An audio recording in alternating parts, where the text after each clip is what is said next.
Hi there, it's Debbie Anderson here. I'm here from Inner Liberation Healing, and I'm here to talk to you about how to heal from your toxic relationships and raise your consciousness by using science, spirituality, and education. So today I want to talk to you about why the first 7 years of our lives are so important to us, and you're not who you think you are. So if I look at the movie, and I've watched it many times, The Matrix, where it's supposed to be a science fiction movie, but it's not, it's an actual documentary. It describes how a download into our brains is much like an iPod consciousness, where everything is put into our subconscious mind, much like a computer, excuse me, that has software downloaded onto it. When you look at human life, it is an endless programming which is downloaded from birth until death. You're born with a clean slate and you come out of the womb, and immediately you're influenced by your parents or your guardians or your grandparents in terms of perceptions or how you see the world. They're not being malicious. They too have been put through a system, and that's how programming and your programming begins. Your programming starts for the rest of your life, and there are some thoughts that start while you're in the womb. The most influential programming of the subconscious mind occurs from birth until the age of 7 approximately. And during this time, your brain is recording all the sensory experiences as well as learning complex motor programs like crawling, speech, standing, advanced activities like jumping and running as well. At the same time, your sensory systems are downloading huge, massive amounts of information about the world around you and how it works. As children, we observe behavioral patterns in our immediate environment, and we learn to distinguish unacceptable and acceptable social behaviors, mostly from our parents, our siblings, and our relatives. It's important to realize that perceptions acquired before the age of 7 become the underlying subconscious programs that shape the character of a person's life. This is the time of accelerated learning, intensifying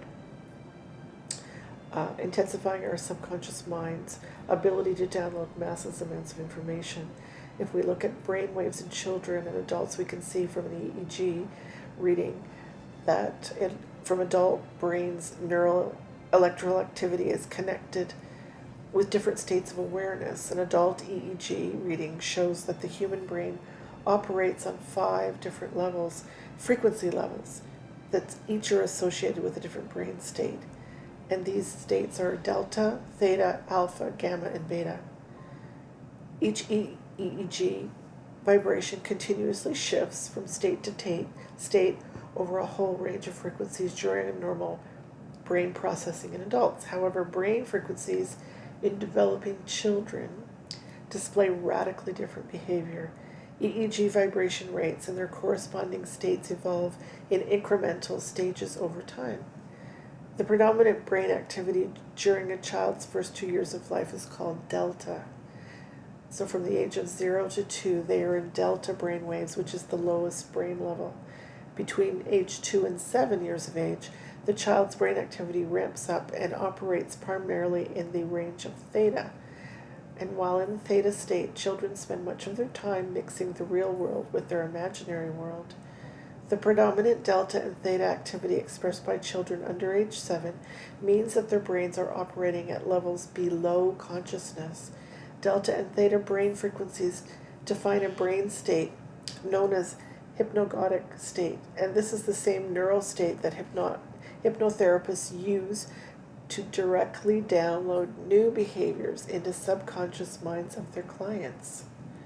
This means that the first 7 years of a child's life are spent in a hypnotic state, which means it is so easy to absorb all information. As a child, our perceptions of the world are downloaded directly into our subconscious mind during this time, without any filters. Therefore, our basic perceptions about life and our role in it are learned without having the capability to decide what's right for us. We simply are programmed, just like a computer is programmed. There's a very unfortunate downside to this, however, which is gaining awareness by this method.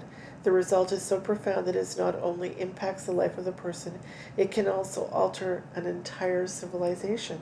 The problem is that we download our perceptions and our beliefs about life before we acquire the ability to critically think. In other words, these perceptions and these ideas and beliefs are not our own. And when we download limiting or destructive beliefs, those perceptions or misperceptions become our truths.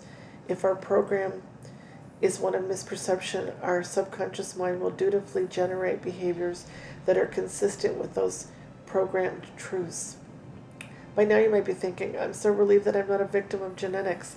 However, I now appear to be a victim of my programming.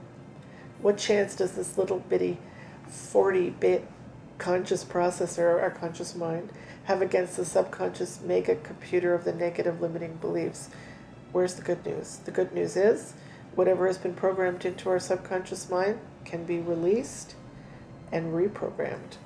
The quality of the self-conscious mind provides people with one of the most powerful forces in the universe, which is the opportunity to express free will. So why am I telling you all this?